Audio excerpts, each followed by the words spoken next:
السلام علیکم، welcome to our channel novel zoology. کیسے ہیں آپ سب لوگ؟ لے جی بھاگتے دوڑتے آ گئی ہوں ایپیسوڈ نمبر 9 دا لو ایرر ناول کی ایپیسوڈ نمبر 9 کا پارٹ 2 وائس ڈب کرنے۔ اتنی محنت سے دیکھیں، میں صبح کے 4 بجے وائس ڈب کر رہی ہوں اور آپ لوگ میری قدر نہیں کرتے، نہ سبسکرائب کرتے ہیں، نہ اچھے سے ریویوز دیتے ہیں، نہ ڈھنگ سے لائک کرتے ہیں۔ 1000 لائک پہ جو ہے نا، 1000 ویوز پہ جو ہے نا 4 5 6 10 لائکس ہوتے ہیں۔ ایسے کیوں ہیں اتنے کنجوس آپ لوگ یار؟ جلدی سے چینل کو سبسکرائب کر دیں، ویڈیو کو لائک کیجیے گا، شیئر کیجیے گا، بیل آئیکن کو ضرور پریس کیجیے گا تاکہ تمام ایپیسوڈ کی نوٹیفیکیشنز آپ کو وقت پر مل سکیں۔ ناول ہے دا لو ایرر ایپیسوڈ نمبر 9 کا پارٹ 2۔ رائٹر ہیں اس کی ملائکہ رفیع۔ سماہر کی آواز پہ وہ چونک کے مڑا تھا، جیسے ہوش آیا ہو کہ اوہ تم بھی ہو یہیں۔ ہاں میں تمہیں بتانا بھول گیا تھا، ہمارا نکاح ہے ابھی۔ اس کے سنجیدہ چہرے کو وہ حیران نظروں سے دیکھ رہی تھی۔ یہ کیا کہہ رہا تھا؟ ڈاکٹر سرکان سکندر پاشا نکاح کر رہے، وہ بھی اس جیسی عام سی لڑکی سے؟ رحم کر رہے مجھ پر؟ وہ بھیگی آنکھوں کے ساتھ پوچھ رہی تھی۔ یلماز اور میکائل نے بھی اس بھیگی آنکھوں والی لڑکی کو دیکھا تھا جو سرکان سکندر پاشا کا چین اور سکون لوٹ چکی تھی۔ سرکان سنجیدگی سے اسے دیکھ رہا تھا۔ مجھے لگا تم یہی چاہتی ہوگی۔ وہ کچھ دیر بھیگی آنکھوں سے اسے دیکھتی رہی۔ اور آپ؟ میں تمہاری خوشی پوری کر رہا ہوں، اس سے زیادہ کی امید مت رکھنا۔ وہ دل جلانے والی مسکراہٹ اس کی طرف اچھالتا کہہ رہا تھا۔ میکائل اور یلماز نے ایک دوسرے کو دیکھا تھا کہ جیسے کہہ رہے ہوں یہ کبھی نہیں سدھرے گا۔ میری خواہش۔ اس کے چہرے پہ زخمی مسکراہٹ پھیلی تھی۔ اس کے بعد وہ کچھ نہیں بولی، بس خاموشی سے سب دیکھ اور سن رہی تھی۔ اور پھر ایجاب و قبول ہوا۔ نکاح نامہ اس کے ہاتھ میں تھا۔ مولوی فرحت نعمان انہیں مبارکباد دے رہے تھے۔ یلماز اور میکائل ان دونوں کو مبارکباد دے رہے تھے۔ وہ مسکرا کے مبارکباد وصول کر رہا تھا، جبکہ سماہر بھیگی آنکھوں سے نہ جانے اس کے چہرے پہ کیا تلاش کر رہی تھی۔ وہ اس کی خواہش پوری کر رہا تھا تو اس کی اپنی خواہش کون تھی؟ ڈاکٹر یشال؟ کیا وہ تھی اس کی خواہش؟ تو کیا میں بس قابل رحم ہوں؟ وہ ہنس رہا تھا میکائل اور یلماز کی کسی بات پہ، جبکہ سماہر نظریں جھکا گئی اور اپنے ہاتھوں کو دیکھنے لگی۔ آنسو کا قطرہ اس کے ہاتھ کی پشت پہ گرا تھا۔ کہاں ہے جاسم؟ وہ جو حویلی کے پچھلے حصے میں بنے اپنے روم میں بیٹھا ہوا تھا، اپنے دوستوں کے ساتھ سگریٹ کی پھونکیں مار رہا تھا جب اچانک چشمان کی آواز پہ گڑبڑایا تھا۔ آدھی پی ہوئی سگریٹ نیچے پھینک دی تھی اس نے۔ اوئے تیری بھابھی کدھر سے آ گئی، مارے گئے۔ وہ جلدی سے اپنی جگہ سے اٹھ کے اپنے کپڑے جھاڑنے لگا جب چشمان اندر آئی تھی۔ وہ جو کچھ کہنے کے لیے منہ کھولنے کا سوچ رہی تھی جب وہاں موجود جاسم کے دوستوں نے ایک ساتھ سلام کیا تھا۔ السلام علیکم بھابھی جی۔ اس نے سب کو ایک نظر دیکھا۔ سر کے اشارے سے سلام کا جواب دیتی وہ اب جاسم کو گھور رہی تھی۔ میں کب سے تمہارا ویٹ کر رہی ہوں اور تم یہاں بیٹھے پھونکے مار رہے ہو؟ آئی مین سیریسلی جاسم؟ اس کے دوستوں نے اپنی ہنسی روکنے کے لیے منہ پہ ہاتھ رکھ لیا تھا، جبکہ وہ انہیں گھور کے اب چشمان کو دیکھنے لگا۔ کال کر لیتی، میں آ جاتا۔ دیکھ لو اپنا موبائل، کتنی مسڈ کالز ہیں۔ چشمان سینے پہ ہاتھ باندھ کے اسے بتا رہی تھی تو سر کھجانے لگا۔ اوئے نکلو تم سب باہر۔ اور وہ جو ہنس رہے تھے منہ پہ ہاتھ رکھے کھسیانے سے ہو کے باہر نکلے تھے۔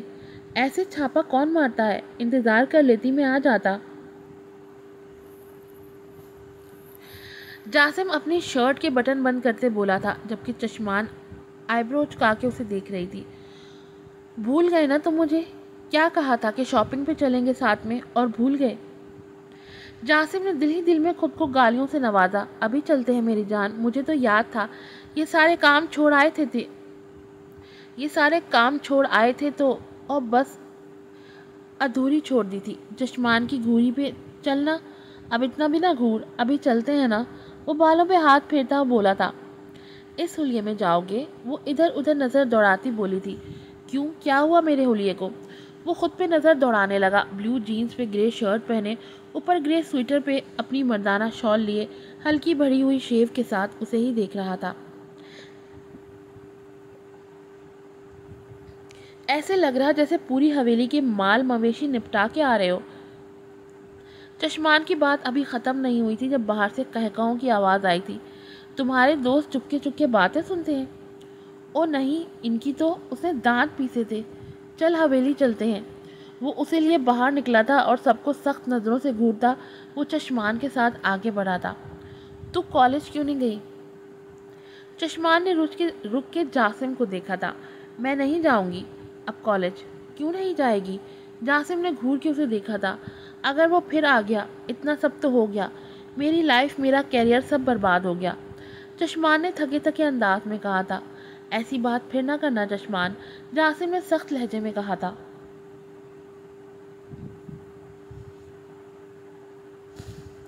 میں اتنا کچھ کس کے لیے کر رہا؟ تیرے لیے، تاکہ تو لائف کی طرف آئے، تو پھر سے پہلی جیسی لائف جیے، اور تو ایسے بول کے مجھے دکھی کر رہی ہے۔ چشمان نے نظریں جھکا دی تھی، اس کی آنکھیں بھیگ چکی تھی جب جاسم نے اس کا چہرہ ہاتھوں کے پیالوں میں بھر لیا۔ چشمان اسے دیکھنے لگی اور جاسم نے اس کے ماتھے پہ اپنے لب رکھے تھے۔ تو رویا نہ کر چشمان، تیرے یہ آنسو میری کمزوری ہیں۔ قسم دے رہا میں تجھے کہ ابھی جا کے اس عدنان کو ختم کر دوں گا میں۔ چشمان کی آنکھوں میں خوف ابھرا تھا۔ ایسی باتیں مت کرو جاسم، تو بھی نہ رو، چل میں فریش ہو کے آتا ہوں، پھر چلتے ہیں شاپنگ۔ وہ مسکرا کے بولا تو چشمان بھی مسکرا پڑی تھی اور اس کے اندر کی طرف بڑھ گئی۔ یہ شخص اپنی اچھائی سے نہ جانے کتنی بار چشمان کو معتبر کر چکا تھا اور اب بھی وہ اس کی دی ہوئی تسلی سے معتبر ہو گئی تھی۔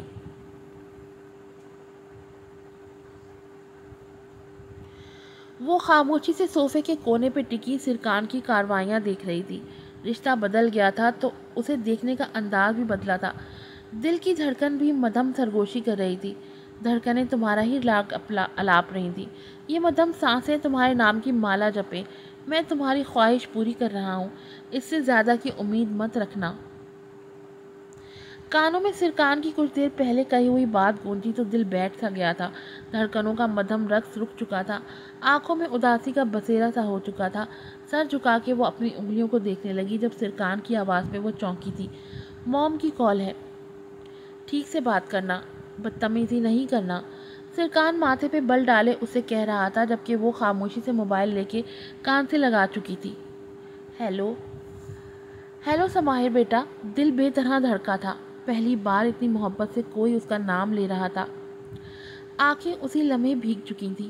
السلام علیکم آنٹی، آواز کو نارمل کرنے کی کوشش کرتی بولی تھی۔ ارے یہ آنٹی کیا ہوتا ہے، تم تو میرے بیٹے کی پسند ہو۔ اس نے بھیگی پلکیں اٹھا کے اپنے سامنے بیڈ پر پراجمان سرکان کو دیکھا تھا جو اپنی سبز آنکھوں سے اسے ہی گھور رہا تھا۔ لگ تو کہیں سے نہیں رہا تھا کہ سماہر اس کی پسند ہے۔ میرے بیٹے کی زندگی میں آئی پہلی لڑکی ہو جسے وہ بیوی کا مقام دے چکا ہے، ورنہ میری تو آنکھیں ترس گئی تھی اس کی بیوی دیکھنے کے لیے۔ پتہ کیا، میرا تو دل کر رہا میں اور سرکان کے پاپا اڑ کے آ جائیں تمہیں دیکھنے کے لیے، لیکن نیکسٹ ویک تک پلان ہے آنے کا۔ اپنے سارے ارمان تبھی نکالوں گی میں۔ نوین بے حد خوش تھی، تبھی چپ ہونے کا نام نہیں لے رہی تھی۔ ان کا تو دل چاہ رہا تھا کہ اڑ کے اپنی بہو کے پاس پہنچ جائیں۔ جی سماہر بمشکل اتنا ہی کہہ سکی۔ آنسوؤں کا گولا جو گلے میں بن رہا تھا وہ کہاں کچھ کہنے دے رہا تھا اسے۔ اللہ تمہیں خوش رکھے سرکان کے ساتھ، سدا سہاگن رہو میری بچی۔ نوین اسے دعائیں دے رہی تھی اور وہ ٹپ ٹپ آنسو بہا رہی تھی۔ سرکان نے جلدی سے آگے بڑھ کے موبائل اس کے ہاتھ سے لے لیا تھا اور اب لب بھینچے اسے گھور رہا تھا۔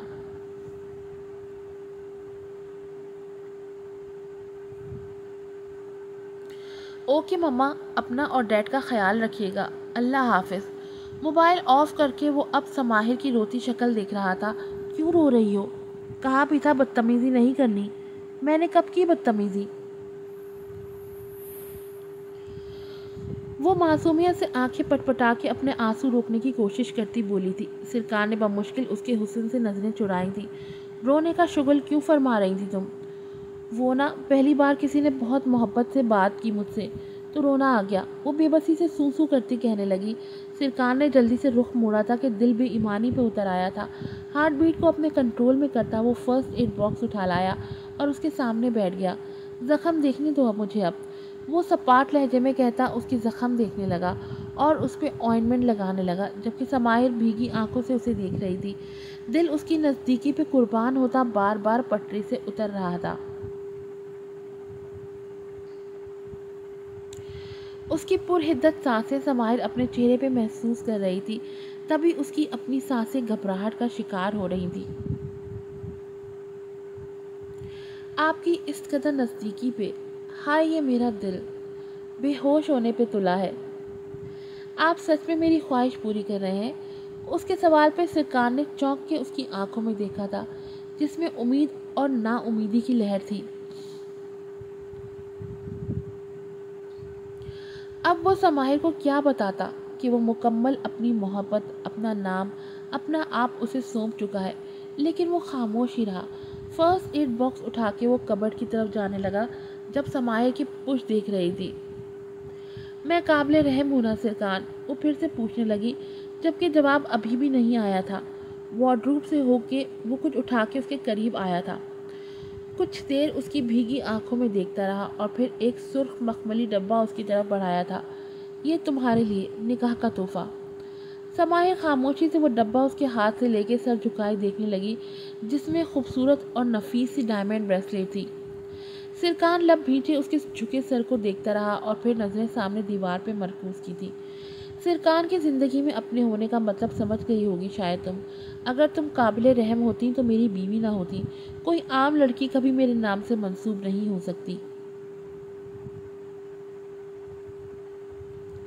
سماہر حیرت سے بنا پلکیں جھپکائے اسے دیکھ رہی تھی، جو اب بیڈ پہ لیٹ کے شاید سونا چاہ رہا تھا۔ لائٹ آف کر کے سو جاؤ تم بھی، اس کی بھاری آواز پہ وہ چونکی تھی۔ میں کہاں سوں؟ اس کے سوال پہ سرکار نے اپنی آنکھوں پر سے بازو ہٹا کے اسے دیکھا تھا۔ بیڈ شاید سونے کے لیے ہوتا ہے، لیکن وہاں تو آپ سو رہے ہیں، اس نے جلدی سے جواب دیا تھا۔ تو وہ ابرو اچکا کے نیند بھری آنکھوں سے اسے دیکھ رہا تھا۔ دفتن سماہر نفی میں سر ہلاتی پلکیں جھکا گئی۔